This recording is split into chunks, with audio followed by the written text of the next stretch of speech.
আজকে কিন্তু আমার এই ব্লগটাতে জামাই ষষ্ঠীর আগের দিন যেই শপিংগুলো আমি করেছিলাম বাবা মায়ের জন্য সেগুলোই কিন্তু তোমাদের সঙ্গে শেয়ার করব। হ্যাঁ জানি অনেক দিন পেরিয়ে গেছে ষষ্ঠী, কিন্তু কি বলো তো, আমার মোবাইলে কিছু সমস্যা থাকার কারণে আমি কিন্তু এতদিন অবধি আপলোড করতে পারিনি। তো সেই জন্য দেখো চলে এসেছিলাম হলো পাঞ্জাবি কিনতে বাবার জন্য। বাবা কিন্তু এতদিন অবধি কোনো পাঞ্জাবি পরেনি, যার জন্য আমাদের ইচ্ছে ছিল এইবারে পাঞ্জাবি দেওয়ার। তো সেই মতন পাঞ্জাবি কিন্তু আমরা নিয়ে নিয়েছিলাম, আর পাঞ্জাবিটা খুব সুন্দর হয়েছিল, বাবারও খুব পছন্দ হয়েছিল, জানিয়েছে সে। তো পাঞ্জাবি নেওয়ার পর এবারে কিন্তু বাড়িই চলে যেতে হয়েছিল, কারণ সেই দিন এত বৃষ্টি পড়ছিল পরিমাণ, মানে রাস্তায় জল উঠে গেছিলো, যার জন্য আর লেট করিনি আমরা, যার জন্য পরের দিন কিন্তু মামনিকে নিয়ে বেরিয়ে পড়েছিলাম মায়ের জন্য শাড়ি কেনার জন্য। সেদিনকে আমার হাজব্যান্ড আমার সঙ্গে থাকতে পারিনি।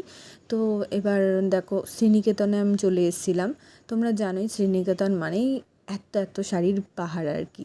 তো শ্রীনিকেতনে কিন্তু শাড়ি পছন্দও হয়ে গেছিলো মায়ের জন্য।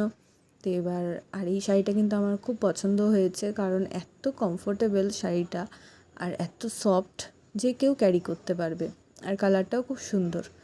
তো শাড়ি কিন্তু নেওয়া কমপ্লিট আমাদের। তো এইবারে আমি কিছু বক্তব্য রেখেছি আপনাদের জন্য, প্লিজ শুনুন। এই 2-3 দিন ধরে এত বৃষ্টি পড়েছে, যার জন্য কিন্তু কেনাকাটি কিছু সেরকম হয়নি। বাবার জন্য শুধু কেনাকাটি হয়েছিল। তো এবার মায়েরও পালা, তো সেই জন্য কিন্তু মার জন্য শাড়ি কিনতে এসেছিলাম, কেনা হয়ে গেছে। এসেছিলাম হলো শ্রীনিকেতনে।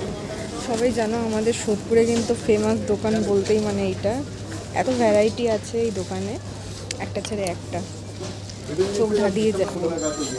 তো কেনাকাটি কমপ্লিট, এখন যাব। ষষ্ঠীটা এবারে শনিবার দিন পড়েছে, আমাদের তো শনিবার মানা হয়। তো এবারে 2 দিন ধরেই কিন্তু ষষ্ঠী চলবে। কারা কারা ষষ্ঠীতে যাচ্ছ অবশ্যই কিন্তু জানিও। টাটা।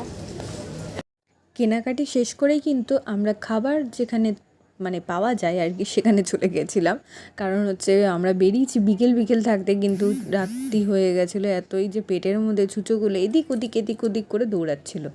আর যাই হোক, আমি কিন্তু নিয়ে নিয়েছিলাম চিকেন চাও আর হচ্ছে চিকেন ললিপপ।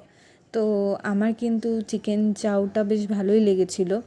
আর আরেকটা কথা, এই রাস্তার মধ্যে দাঁড়িয়ে খাওয়াটা না মানে একটা মানে মানে যুদ্ধের সমান আর কি, এদিক দিয়ে গাড়ি যাচ্ছে ওদিক দিয়ে গাড়ি যাচ্ছে, কিন্তু কিছু করার নেই। সেদিনকে এতটাই ভিড় ছিল আর আমরা মানে সেরম দোকানে যেতে পারিনি, যার জন্য আমরা কিন্তু দাঁড়িয়ে খেতে হয়েছিল রাস্তায়। তো খাবারটা ভালোই ছিল মোটামুটি। আর একটা কথা,